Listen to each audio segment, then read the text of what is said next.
Hola, ¿cómo están hermanos y hermanas? En septiembre de 1998 en Estados Unidos, Spencer Johnson publicó una fábula.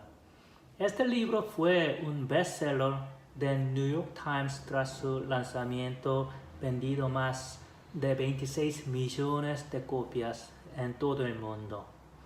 El título en español es ¿Quién se ha llevado mi queso? En la fábula aparecen los 4 protagonistas, los 2 ratones que se llaman Viscon y Escurridizo, y los 2 liliputienses que se llaman Kif y Kof.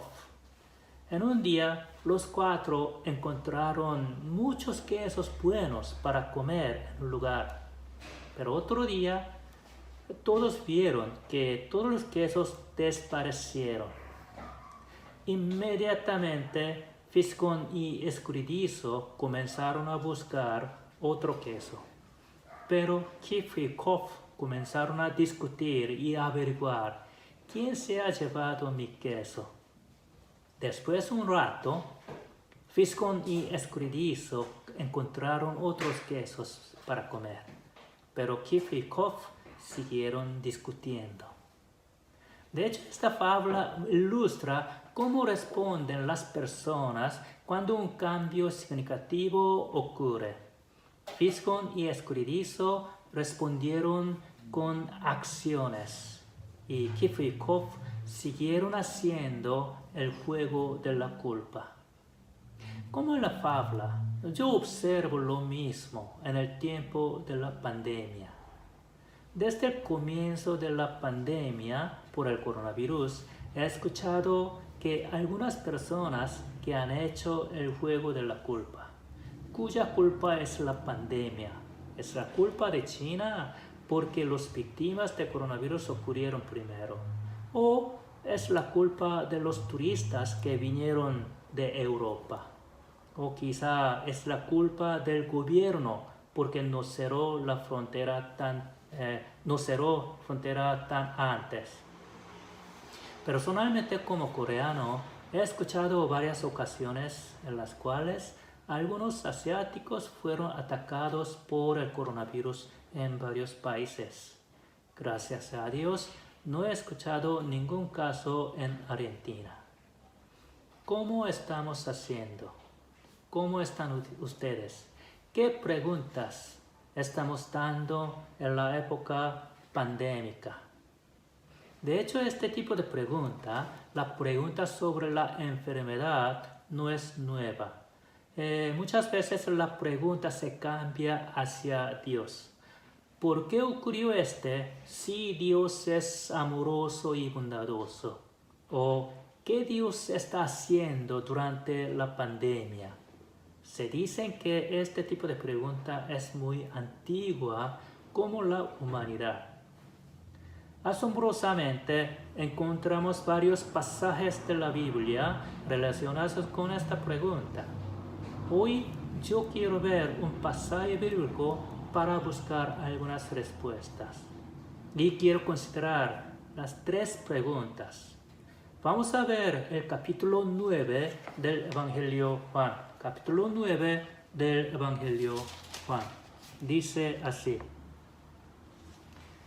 Al pasar Jesús vio a un hombre ciego de nacimiento y le preguntaron sus discípulos diciendo: Rabí, ¿quién pecó, o sus padres, para que haya nacido ciego? Viendo a un hombre ciego de nacimiento, los discípulos le preguntaron a Jesús: ¿quién pecó? ¿Cuya culpa es la ceguera? Los discípulos comenzaron el juego de la culpa. De hecho, identificar a alguien culpable es necesario para evitar que ocurra lo mismo.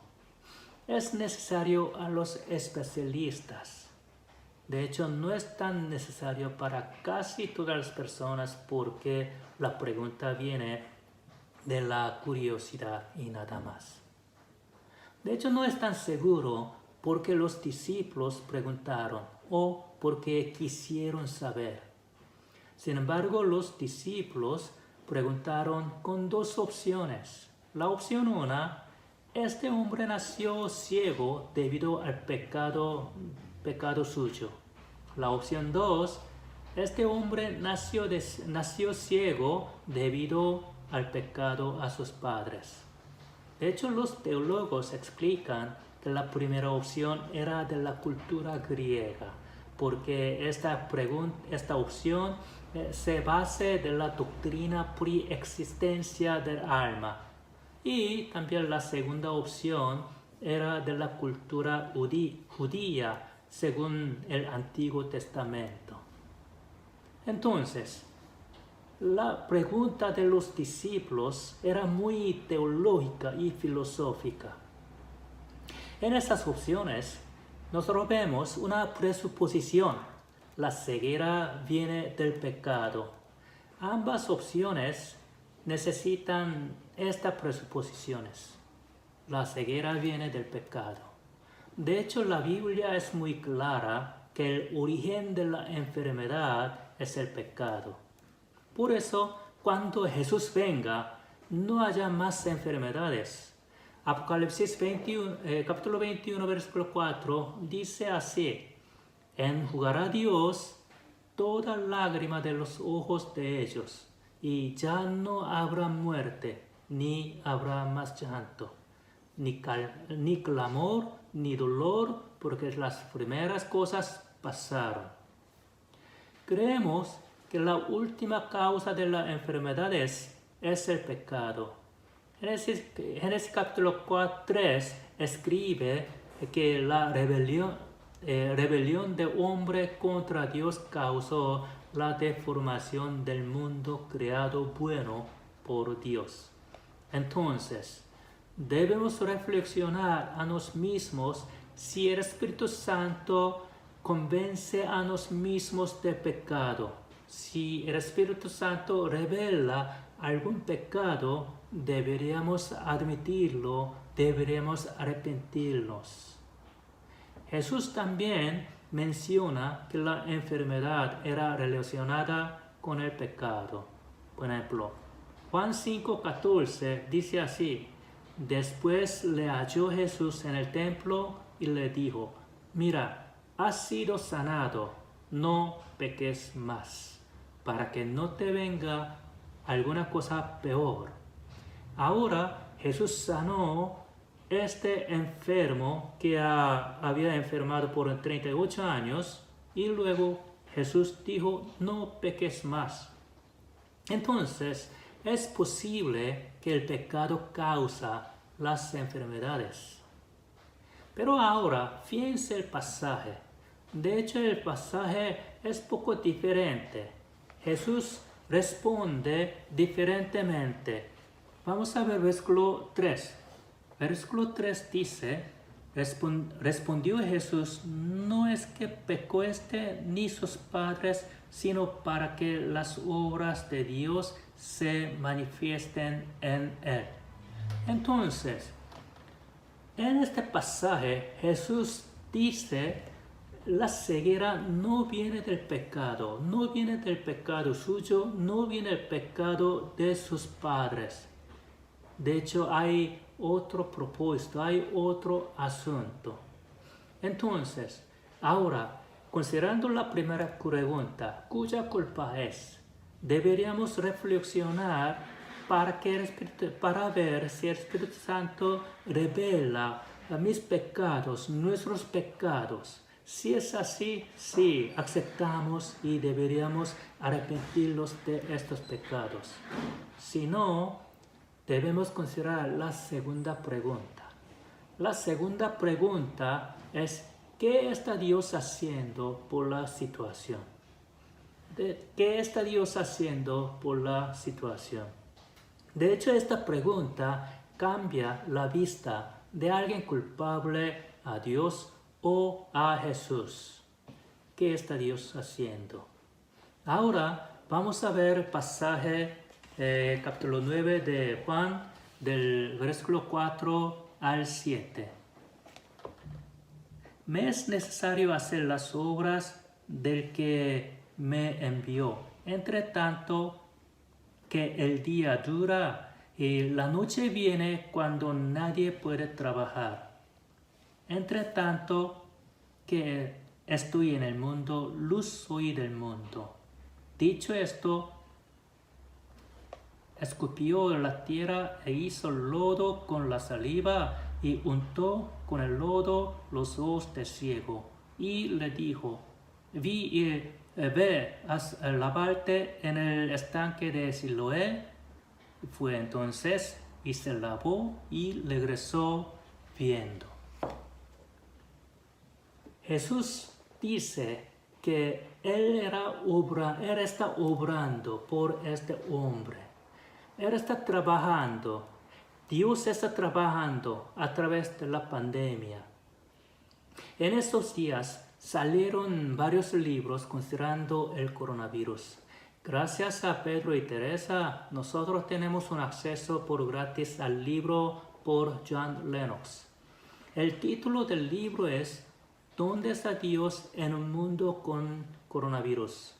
En el libro, John Lennox comienza con la pregunta: si existe un Dios amoroso, ¿por qué surgió el coronavirus? De hecho, es la primera pregunta que nosotros consideramos. Pero en el medio del libro, capítulo 4, Lennox dice que hay preguntas más importantes. De hecho, página 60, él escribe así: cuando entendemos el hecho de que somos defectuosos, podemos formular el problema del mal moral de una manera más realista. Yo pienso y hago el mal. Entonces, si Dios existe, ¿por qué me tolera? En la página siguiente, Él nos da otra pregunta. Dice así: si hay otra pregunta que podríamos hacer, si aceptamos que cómo debemos que estamos en un universo que nos muestra una imagen tanto de belleza biológica como la patógenos mortales, ¿hay alguna evidencia de que existe un Dios a quien podemos confiarle las implicaciones de nuestra realidad y de nuestra vida? De hecho, Él cambió la vista. Cambiamos la vista de nosotros a Dios. Dios es confiable. Tu Dios es amoroso. ¿Quién es Dios que nosotros confiamos en el mundo con coronavirus? Otro autor, John Piper, también publicó un libro por gratis. El título es Coronavirus y Cristo.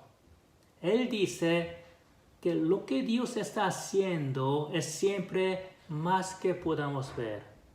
Él escribe las 5 cosas que Dios está haciendo. Yo cito con 3 cosas. Él dice así: Dios nos conecta con el valor infinito de Cristo.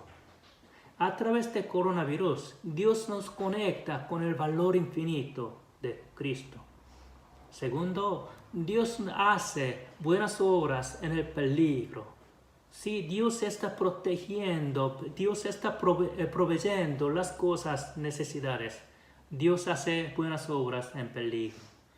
Tercero, Dios nos facilita para llevar el Evangelio a las naciones. Durante este tiempo, Dios nos facilita para llevar el Evangelio a todas las naciones. Dios está obrando por el coronavirus. En el pasaje, Dios está obrando.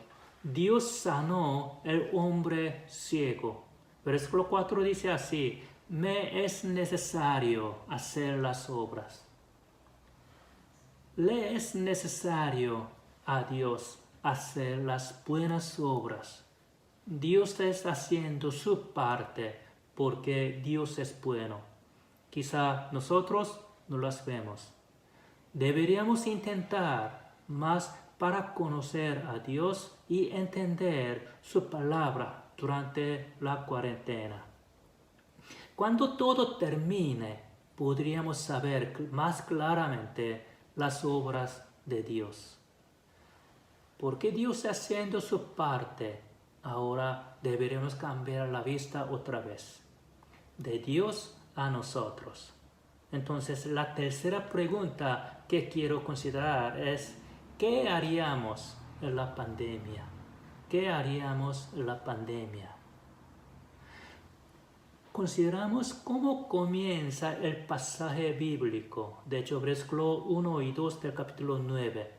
De hecho, me parece que este comienzo es poco diferente que otras ocasiones que Jesús sanaba a los enfermos.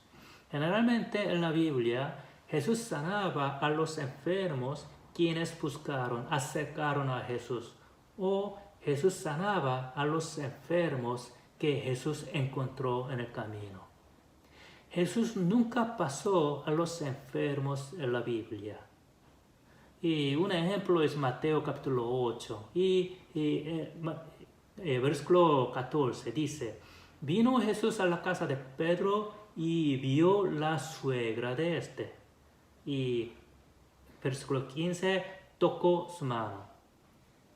Juan capítulo 5 versículo 6 también. Cuando Jesús lo vio acostado, de hecho este hombre en el estanque de Betesda, y supo que llevaba ya mucho tiempo así, le dijo, ¿quieres ser sano? De hecho, Jesús nunca pasó a un enfermo. Ahora vamos a ver el pasaje del capítulo 9 de Juan. Y versículo 1 comienza así. Al pasar Jesús, vio a un hombre ciego de nacimiento. Vio a un hombre. Pero inmediatamente, versículo 2 dice, no Jesús, los discípulos le preguntaron. De hecho, y este pasaje no dice que Jesús iba a hacer algo. De hecho, no estoy diciendo que Jesús no hubiera hecho si los discípulos no hubieran preguntado, pero al menos la pregunta de los discípulos cambió la atención de Jesús. Aunque los discípulos no intentaron, los discípulos causaron la sanación de este hombre. Jesús usó la intención teológica o la intención filosófica de los discípulos para sanar a este hombre, para mostrar la obra de Jesús, para mostrar la gloria de Dios.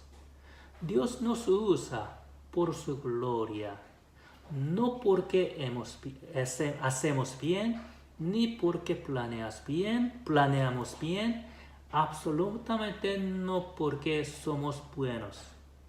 Pero Dios nos usa, Dios utiliza a los discípulos, Dios utiliza a nosotros para mostrar sus obras. Por lo tanto, vamos a cuidar a los marginalizados. Vamos a orar por aquellos en la necesidad física o en las necesidades económicas. Vamos a animar unos a otros para tener la relación con Jesucristo. Dios nos usa para mostrar su obra. Yo mencioné las tres preguntas. La una, ¿cuya culpa es la situación mala? ¿Quién pecó? Ahora, cuando consideramos esta pregunta, si el Espíritu Santo revela algún pecado, vamos a aceptarlo, vamos a arrepentirnos. Y luego vamos a considerar la segunda pregunta. ¿Qué está Dios haciendo por la situación? Vamos a leer palabra de Dios más y más. Vamos a orar más y más. Vamos a conocer al Padre más y más para que entendamos su obra más y más.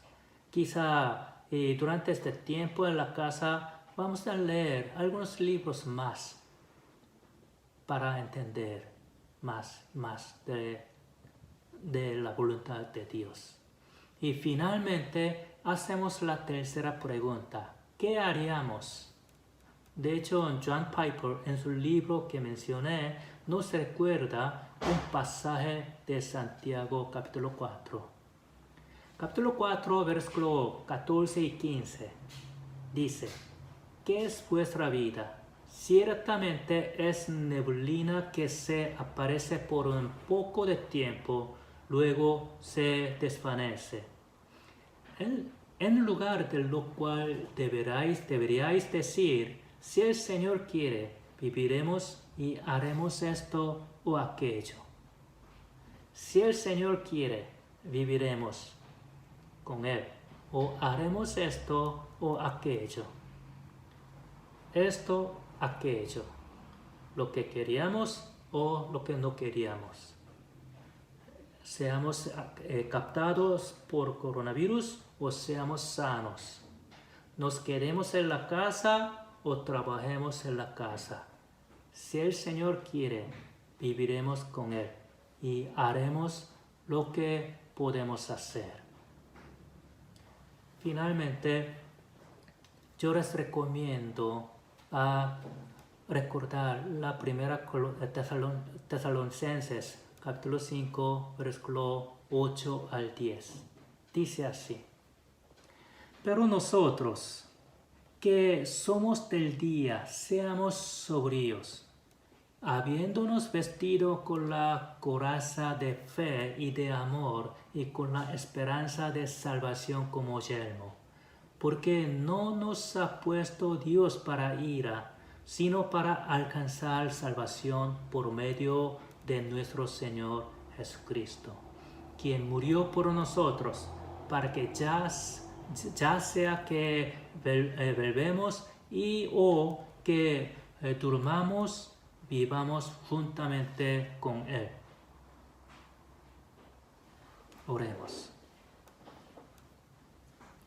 Señor Padre, te damos gracias, no por lo que tenemos, sino por lo que seamos, Señor. Señor, te damos muchas gracias porque tú nos daste tu Hijo unigénito, tú nos salvaste, ahora somos tu pueblo. Señor, por lo tanto, te confiamos, aún en la situación dolorosa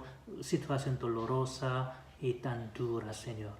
Señor, te ruego tu protección, tu gracia, particularmente a aquellos que están trabajando contra el coronavirus y especialmente por aquellos que están enfermos, Señor. Señor, te ruego tu sanación sobre aquellas personas, Señor. Señor, nuevamente te pido tu protección, tu gracia durante este tiempo, Señor. También, Señor, nosotros queremos reflexionar qué está haciendo vos, Señor. Queremos entender más de tu obra, Señor.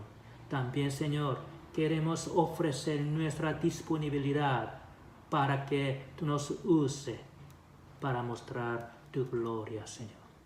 Señor, te damos muchas gracias durante el tiempo porque tú eres un buen Padre. Gracias, Señor. Te amamos.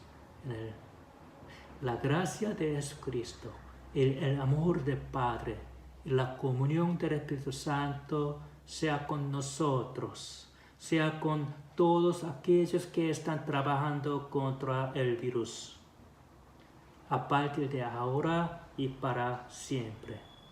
Amén. Hermanos, les invito a seguir los estudios bíblicos los miércoles a las 20 horas.